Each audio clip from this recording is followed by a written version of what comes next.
So, Willie, obviously a lot of concern among Democrats, among some Republicans. But this obviously is going to be, I think I saw Jake Sherman say yesterday, this might be the biggest challenge of any pick so far to get through, only because obviously, as Adam Smith said before, you know, the Pentagon is a massive bureaucracy. I served 4 terms on the Armed Services Committee, and I can tell you that even the most experienced general, admiral, CEO that went into the Pentagon got spun around in circles. It's a lot easier to say what you're going to do on a podcast than it is when you're actually over at the Pentagon. And people that think that generals and admirals that have given their entire life to this country are going to just roll over is a serious misreading of the Pentagon. But we'll see what happens. I mean, people will see what he says when he's in front of the Senate. We'll see what we hear in the coming days and weeks. And as Adam Smith said, judge him by what he says then. Yeah, we heard some Republicans not critical of the pick openly, but wondering about the pick, saying some of the Republicans now saying, I don't even know who he is. But I think it's very telling that they're not coming out publicly and criticizing it. That's the power of Trump. These men and women in the Senate, these men and women in the House don't want to cross him. They believe he is swept in with a mandate. And whatever he does, we'll see how they vote. We'll see the questions they pose when, as you say, when it comes down to confirmation time. But at least publicly, we're not hearing Republicans critical of this choice, which, to put it mildly, surprised a lot of people, not just in Washington, but across the country. Let's bring in NBC News national security editor David Rohde. David, good morning. What reaction are you hearing to this, at least nomination to be Secretary of Defense? It is a surprise, and I think as clips like the one that you played come out, it's going to raise major issues. There are women in combat. Women who engage in ground combat have to take physical tests. Can they pick up and carry another soldier who's wounded is one of them. And most of all, there are very large numbers of women who are combat pilots, very experienced ones. And so, again, I think, you know, he should have his hearings and he should, you know, talk through these ideas, but they're more, I guess, talking points, political talking points versus the concrete realities of these policies. So it is a surprise. There's been good, you know, I think picks that are more centrist, like Marco Rubio, that have been, you know, I think seen in a positive light by national security experts. But this one is definitely a surprise. And this pick comes, and we should note, it comes just hours after important reporting from the Wall Street Journal that says the Trump transition team is considering a draft executive order to establish a warrior board, their words, of retired senior military personnel with the power to review 3- and 4-star officers and recommend that they be deemed unfit for leadership, mostly over their support for DEI and woke policies. Per this reporting, this would allow Trump, who can fire anyone he wants as commander-in-chief, but this allows him, this advisory board, to give him cover to do so and potentially remake senior levels of the Pentagon.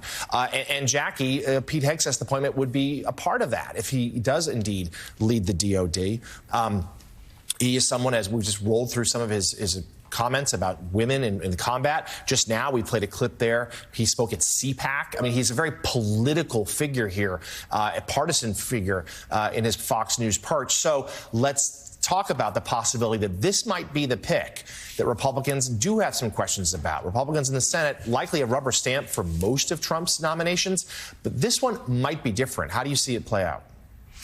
Yeah, I mean, historically, we've seen Congress give a lot of deference to presidents when it comes to confirming their cabinet. There have been some blowout and dramatic fights, though, and I think that Pete Hegseth could be that rare fight for Senate Republicans. But as we've talked about, you know, the past few months, the lack of dissenters in Senate is perhaps troubling for any sort of pushback to someone like Hegseth, who, as you noted, has 20 years of service in the military, 2 Bronze Stars, but has zero experience when it comes to actually navigating a bureaucracy or serving in the Defense Department and overseeing the world's most powerful and largest military.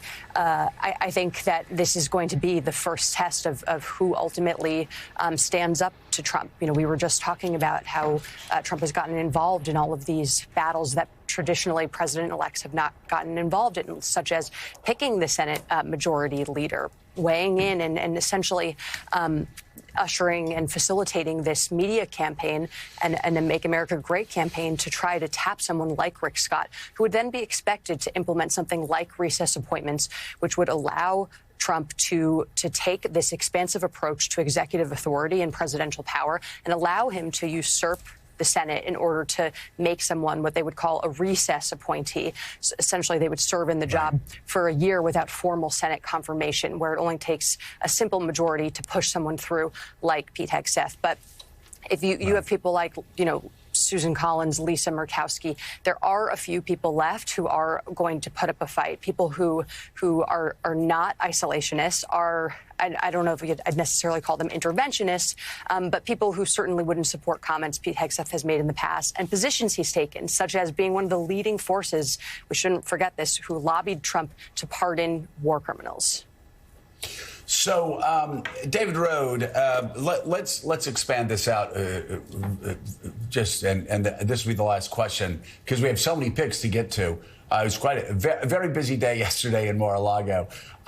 So, for people out there saying, well, you know, Donald Trump will be able to get whoever he wants through the Senate, and then they can go and have what, you know, Republicans would call a witch hunt and go around and pick generals that they want to fire and just get rid of them. Again, a curious your thought. I think it's a dangerous misreading of the Pentagon. Because if you start going through and firing generals for political reasons, there is a general feeling an attack on one is an attack on all. And I suspect that would cause a great deal of problems. So when I started saying that they're going to have a board to go through and fire generals, fire admirals that they didn't like, I again thought it's just not that easy. It's just the Pentagon and the United States military is set apart, and they are not going to bend to the will of anyone who they believe is issuing unconstitutional orders.